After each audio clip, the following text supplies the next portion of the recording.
चलो मैं तुम्हें घर छोड़ देता हूँ।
हम कूजे के घर आए हैं।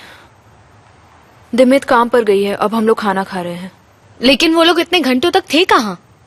ये लोग मुझे कुछ बता ही नहीं रहे हैं, बस आपस में सिमे और फरहाद की बातें कर रहे हैं। मुझे लगता है वो लोग घूने का इस्तेमाल करके कूजे को उकसाना चाहते हैं।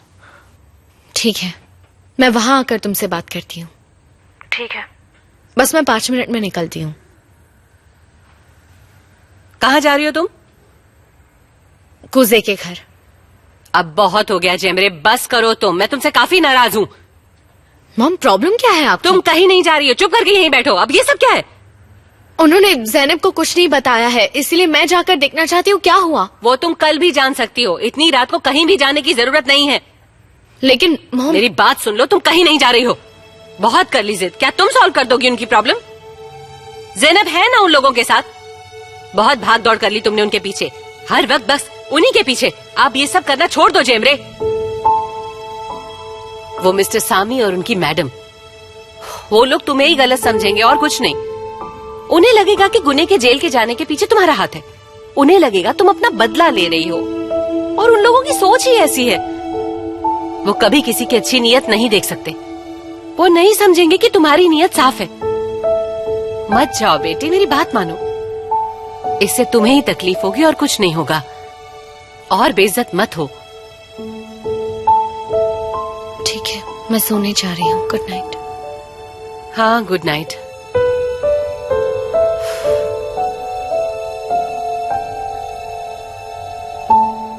आंटी ने खाना जबरदस्त बनाया, मन ही नहीं भर रहा। वैसे हमारी तकदीर तो देखो, सिनानेर के नसीब का खाना हम लोग खा रहे हैं। वो कहावत है ना, दाने दाने पे लिखा है खाने वाले का नाम, तो समझ ले अपनी नसीब का खाना है। मैं उनका सोच रही हूँ, बेचारों को कुछ समझ ही नहीं आ रहा होगा। उनके साथ ऐसा ही होना चाहिए। तूने देखा ना वो औरत मेरे साथ कैसे बात कर रही थी? कैसे इंसान हो तुम, हमेशा गुने के लिए कोई ना कोई प्रॉब्लम खड़ी करते रहते हो। चुप हो जा यार, ऐसे उसकी एक्टिंग करके मुझे उसकी याद मत दिला। चल ये वाली चटनी खा ले, तू उसे भूल जाएगा। ये चटनी तेरे नाम पे लिखी है, तू ही खा ले। मैं इतना नहीं खा सकता हूँ भाई। क्या बोला इसने? इसने बोला कि यहाँ पे इतना रखा है कि सबका पेट भर जाएगा। अजीब हो तुम दोनों, एक दूसरे को इशारों से समझ लेते हो। मैं इसे इब्रू सिनानेर समझकर खा रहा हूँ, ठीक है ना? पागल।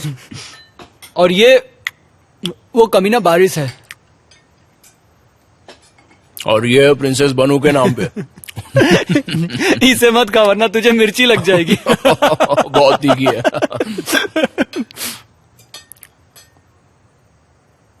Hello aunty, welcome. मिसेस हंदन, आपने खाना बहुत लाजवाब बनाया है, सच में।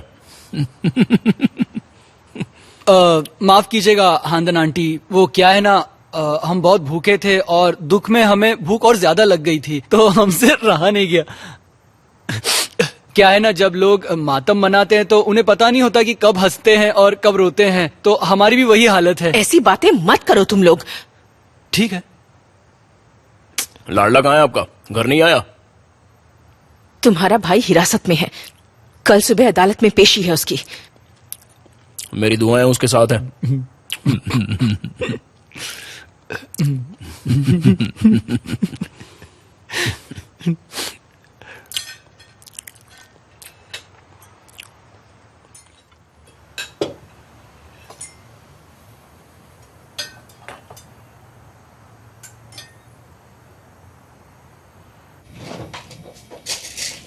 हम सब बहुत परेशान हैं।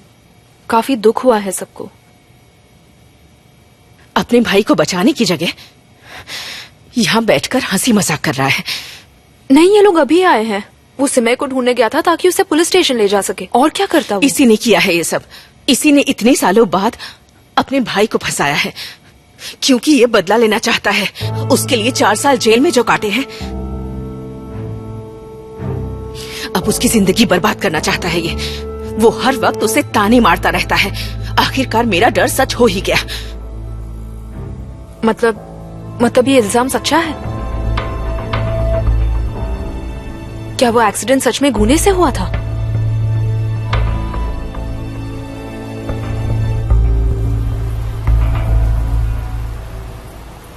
चलो, गुड नाइट। मैं हर दिन तुम्हारे बारे में कुछ नया सुनती हूँ। हर दिन तुम्हारा एक नया चेहरा सामने आता है, एक अलग कूजे दिखाई देता है। ऐसा मत करो। उस कुजे से मुझे नफरत है। तुमने कहा था कि तुम पर बहुत सारे दाग हैं, लेकिन तुमसे साफ और कोई नहीं।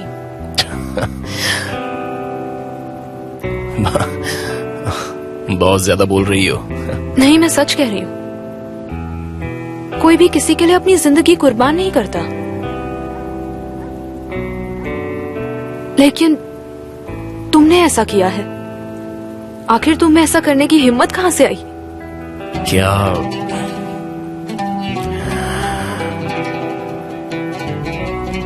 ज़ैनब, छोड़ो ना ये सब। ये सारी बातें इस वक्त करना ठीक नहीं लगता।